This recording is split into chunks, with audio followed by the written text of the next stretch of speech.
Maya was an 8-year-old girl who lived in a quiet, remote village called Brightwood.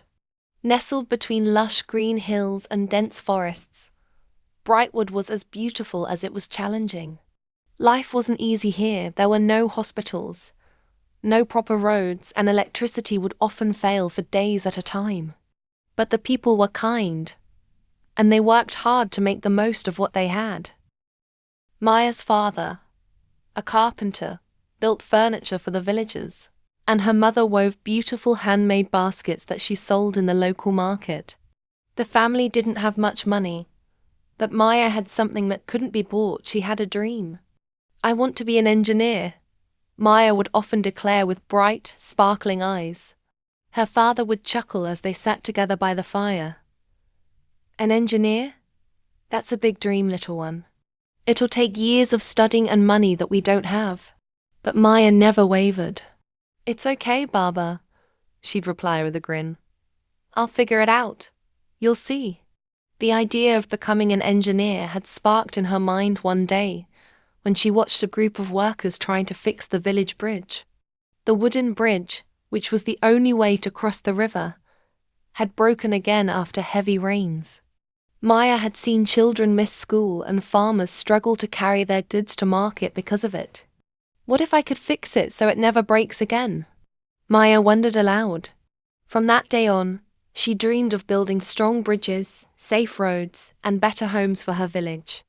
Maya's school was small, with only 2 classrooms and a leaky roof, but it was her favorite place in the world. Every morning, she'd walk 3 miles to get there, wearing her worn-out sandals and carrying a handmade cloth bag that her mother had stitched. Her school didn't have fancy equipment or even enough chairs for everyone, but Maya loved it because of her teacher, Mrs. Clara. Mrs. Clara wasn't just a teacher, she was an inspiration. She made every lesson exciting, whether it was about numbers, rivers, or the stars in the sky. One afternoon, after a particularly fun science lesson about bridges and buildings, Maya stayed back. "Mrs. Clara, do you think I can really become an engineer?" Maya asked, her voice trembling with both hope and doubt. Mrs. Clara knelt to her level and placed a hand on her shoulder. "Maya, dreams are like seeds. If you water them with hard work and patience, they'll grow into something beautiful. You have the passion, and that's the first step." From that day on, Maya worked harder than ever. In the evenings, after helping her mother weave baskets, she would sit under the dim light of a flickering lantern to finish her homework. Sometimes, the lantern's oil would run out, and she'd have to memorize her lessons in the dark. One day at school, Maya's best friend Liam noticed her struggling to write on scraps of paper. "Maya, why don't you use a notebook?" he asked, tilting his head. "I don't have one," Maya said quietly, trying to hide her embarrassment. The next morning, Liam handed her a small notebook with a big smile. "Here, my father gave me this, but I think you need it more." Maya's eyes filled with tears. "Thank you, Liam. You're the best friend ever." As weeks turned into months, Maya's determination grew. She borrowed every book she could find, often reading things far beyond her grade level. Sometimes she didn't understand all the words, but she always asked Mrs. Clara for help. "Learning is like building a bridge," Mrs. Clara would say. "One step at a time." Life at home wasn't easy. One evening, Maya's mother sat her down. "Maya, we can't afford to buy you new school supplies this month," she said with a sigh, her hands rough from weaving all day. Maya hugged her mother tightly. "Don't worry, Mama. I'll make do with what I have." The next day, Mrs. Clara noticed Maya using a pencil so small that it was barely visible between her fingers. That afternoon, Mrs. Clara handed her a small cloth bag filled with pencils, a ruler, and even a compass set. "These are for you, Maya. I know you'll put them to good use," Mrs. Clara said warmly. Maya clutched the bag to her chest. "Thank you, Mrs. Clara. I'll never forget this." One day, Mrs. Clara announced an exciting opportunity. "There's a regional science competition coming up," she told the class. The winner will receive a scholarship to a prestigious school in the city. Maya's heart skipped a beat. This was her chance.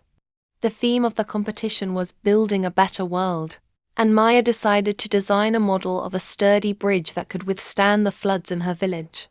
Using sticks, clay, and her imagination, she worked late into the night for weeks. When the day of the competition arrived, Maya and her father traveled to the town. She was nervous but excited as she set up her model alongside the creations of other children. She explained her design to the judges with passion, speaking about her dream of becoming an engineer and helping her village. Weeks later, Mrs. Clara stood in front of the class, holding an envelope. Her face lit up as she announced, "Maya, you've won the competition." Maya froze, unable to believe her ears.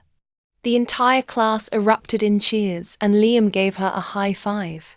Tears streamed down Maya's face as she whispered, "I did it. I really did it." At home, her parents hugged her tightly, their pride shining through their tired faces. "Maya," her father said, his voice thick with emotion, "you've made us so proud. This is just the beginning." Maya's new school in the city was like stepping into another world. There were shiny desks, computers, and even a library filled with books that smelled of fresh paper. On her first day, she felt out of place, but a kind girl named Zara introduced herself. "Hi, I'm Zara. Do you want to study together?" Zara asked. Maya smiled shyly. "I'd love that." As months turned into years, Maya worked harder than ever. She studied late into the night, poring over books about architecture, physics, and engineering. Whenever she felt overwhelmed, she remembered Mrs. Clara's words. "Dreams are like seeds. Water them every day." Years later, Maya returned to Brightwood not as the little girl with a dream, but as a qualified civil engineer. The first thing she did was rebuild the village bridge, making it strong and safe for everyone. As she stood on the bridge, watching children cross it on their way to school, Maya smiled. She had done it. She had turned her dream into reality. And that's the story of Maya, a little girl who dreamed big and worked tirelessly to make it happen. No matter where you come from, determination and hard work can take you anywhere.